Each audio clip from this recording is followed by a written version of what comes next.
Day 41. Welcome to episode 9. Good start. I won't cut it out. Welcome to episode 9 of 60 Parsecs. This journey is getting weirder and weirder, and yeah, I'm still curious what will happen. I always think that the worst will happen, and always sounds like it, but we are still alive, so it's not that bad. Yesterday started pretty slow and boring, but you managed to turn it around with a puppet show. The only puppet you had was the sock, so it was more of a monodrama than anything else. It was still a very powerful spectacle, probably the best in this part of the galaxy. You feel proud, don't you? But the puppet sock is gone. In fact, the show was so intense that the sock is now unusable. Just another sacrifice in the name of art. You don't need extra rations for now. Didi is not hungry anymore. At least you could have filmed it and put it on YouTube, you know? Nice. So they don't need something to eat. We have one soup. This is one day remaining for crafting. I hope... Oh yeah, right. Our colleague should come back the next day and bring us, hopefully, rations.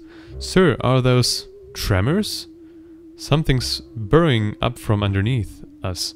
Rather than some kind of giant sandworm, a periscope-like object is poking up from the gritty earth. It appears to be extending little prongs in various directions. Attempt to yank the strange tuber?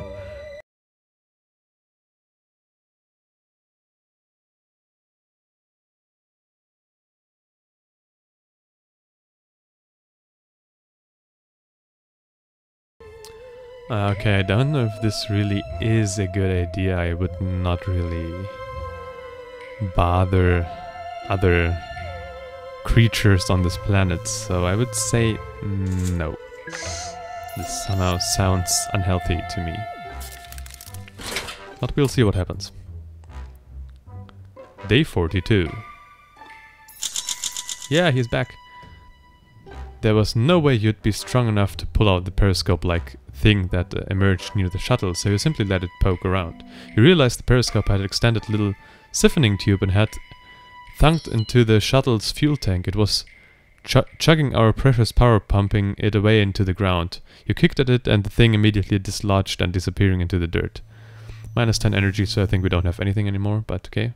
Baby returned home and struggled to describe some of the factory's surreal sights. He looks worse for where is asking for food and won't stop twitching. In one room, spectral hands reached out of the shadows and pulled Baby in various directions. He refused to give more detail, but apparently sat on the spot, terrified for the rest of the day. A chamber of huge, helix-like machinery almost asphyxiated him with its opaque blue air. The mask kept his airways clear, although the gas caused some corrosion. Baby found several machines with still wearing internal components. Connecting our battery gave it a quick recharge. Nice, okay, plus 23. Among odd cisterns and laboratory containers, Baby had no trouble finding an abundance of chemicals, which is good. Baby stumbled upon a working communicator, lucky find, citizen. The fact that you can find soup out here will never cease to amaze me. Anyway, Baby brought back some soup, which is nice. That odious facility was a potentially lucrative resource, Captain, but one teeming with mysterious dangers. Baby seems very relieved to be back. Baby remains alert. Crafting completed new item first aid kit. Baby is tired after his trip outside. He will have to rest for a while before he can leave the shuttle again. This is absolutely fine. We now have a communicator, which is good. We have soup. How many? 5. This is good so far. We crafted some first aid kit. We should maybe repair the mask, which I think I'll do right now. He does not want soup and nobody else wants. The shuttle is in danger, Captain. We are on the path of a vicious gale of a nasty chemical composition, which is threatening to sabotage our air filters. They need to be protected, but I lost the remote control due to micro damage from the winds. They have to be closed manually. This toxic tornado is close enough to that going out there without the proper equipment would be suicide. If you can do anything, now's the time to act, Captain. Well, now our mask is broken. Great. I have no chance. I can't do anything. So maybe I wanted to send somebody on expedition, but maybe it's not a good idea, or is it? Wait.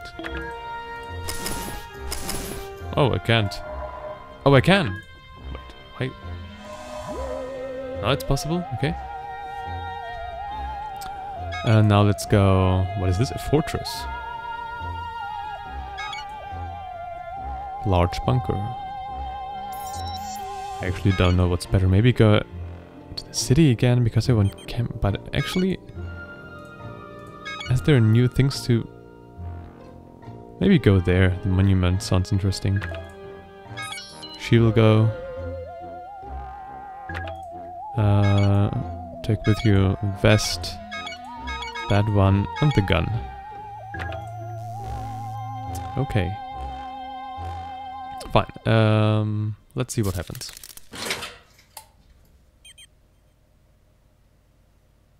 Day 43. Not wanting to risk your health is generally a good instinct, Captain, but this time around it might have been the wrong call. The toxic winds blew over the shuttle and got into our unsecured air filters. Oh shit. Okay, I see already on the right. The chemical makeup of the winds is such that it should kill most human organisms immediately, but the fact you're still standing is a feat in itself, Captain. I really hope it's not just rigor mortis setting in. Blink if you can hear me. Phew, what a relief. I thought you were a goner for a second there. Didi traveled to the monument. Our navigation system revealed a... I wonder what she will find out there. Repairs completed. New item. Mask. Now. You're badly hurt, sir. Please consider treating your injuries using a first aid kit. It won't get better on its own, I'm afraid. You're getting quite hungry, Captain. Baby is no more. Yeah, well... This is what I mean with I don't know what will happen next and we should all be dead already. And one died now, so... One person less to want food? Okay, I know, it's a bit harsh. He's hungry, and he needs a first aid kit. I'll give him both so we can craft... Oh, we can't actually at the moment, we can't craft one. We can upgrade the mask, I don't know what it will do. Yeah, why not? Sure. Do we have enough energy? Yeah, we still have some. Looks like we have a leak, Captain. The sprinkler system went haywire and now everything is getting wet. You need to do something before our supplies get soaked. Act fast, there is no time to waste. You need to cut off the piping with the main valve and temporarily disable the sprinkler system. We'll use intelligence, of course, as he is very good with it. And it always helped so far. Day 44. Success, Captain! I knew it. You were smart enough to disable the sprinkler system as soon as the flooding started. That gave you enough time to fix the sprinklers. I am happy to report that our supplies are safe and the water reserves were not compromised. You're still alert. Didi is still out. Upgrade completed. New item. Full face mask. You're not hurt anymore. You are no longer hungry. Okay. Where's the mask actually? Can't we see it? Oh, there it is. Nice. We can't upgrade that one. We can upgrade the tape, which is not here, or is it? I think behind him. Craft. What can we do? First aid kit. Craft another one. We always need one. Yeah. What does it say? Last night I was browsing through some designs of beautiful machines. Never you mind why. Now pay attention. I found a food dispensing machine on board. All shuttles in the Astro Citizen program were to be equipped with one. Ours is missing a lever, but apart from that, it seems functional. It's hardly rocket science, so you should manage to fix it. But how? Tape. Always use tape. Day 45. Official government research shows that there is not a thing in the universe that cannot be fixed with duct tape. You were very resourceful to tape a chair leg where the lever used to be. Now just a little pull and... There you go, Captain. A brand new can of soup, straight from the vending machine. Unfortunately, there was only one person inside. Don't worry, I already got rid of the remaining junk. Didi is still out. We have one more, but that's probably it. As it sounds. This is still crafting. This is actually getting quite long here. A Phobian vehicle is puttering towards us over the plains. It pulls up next to us and the alien inside almost falls out. Another fragile Phobian. What is it with these guys? The little alien explains that it was held captive by an evil tribe of Phobians, bandits, and tortured by a little one in particular, one with a partly broken snoot and nasty limp. The Phobian we helped. That little liar. However, this survivor says it came from a real resource-rich walled haven and asks for some minerals to repair his vehicles. That way we can all escape to safety. He needs 10 pounds of various minerals and hand them over? Sure. All at safety. That I want to see. Didi should come back now. Day 46. Goal achieved. Wait for the alien to return from the fortress. Goal achieved. Keep an eye out for another survival opportunity. Goal achieved. Gather minerals to repair the alien's jeep. Goal updated. Check goal section. Await your lift to the Havenland. Okay, I'm already curious. Oh no, not here. We handed over a little collection of minerals to the alien driver. He needed bare aluminium, silicon, flint and mica. Parts from a new spark plug and alternator. I would say, sir, okay.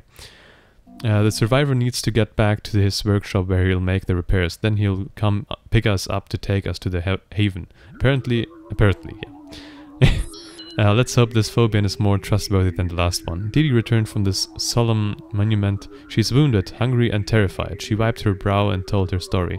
The monument was home to a group of monk-like Phobians. They weren't so happy to see Didi, who had to fire warning shots to prevent their stone slinging.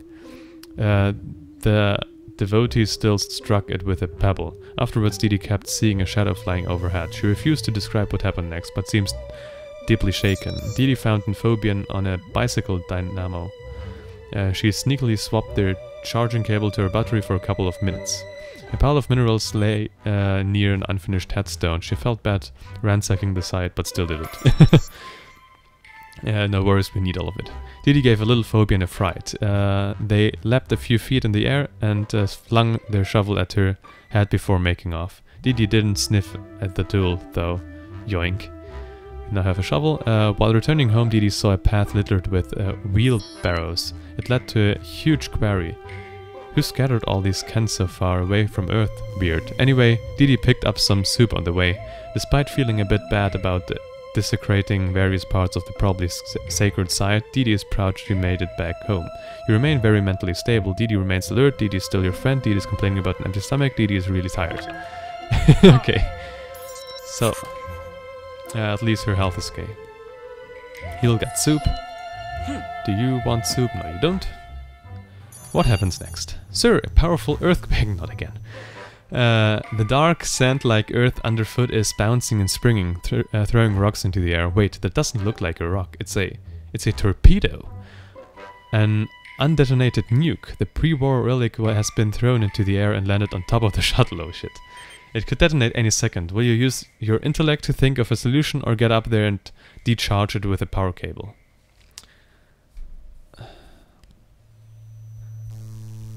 Well, intelligence always helped, so we'll see what happens if I choose that. And if you're gonna die, we'll see in the next episode. I somehow think this is now coming to an end, but I don't know if this is a good or bad one, but we'll see. Thanks for watching, goodbye.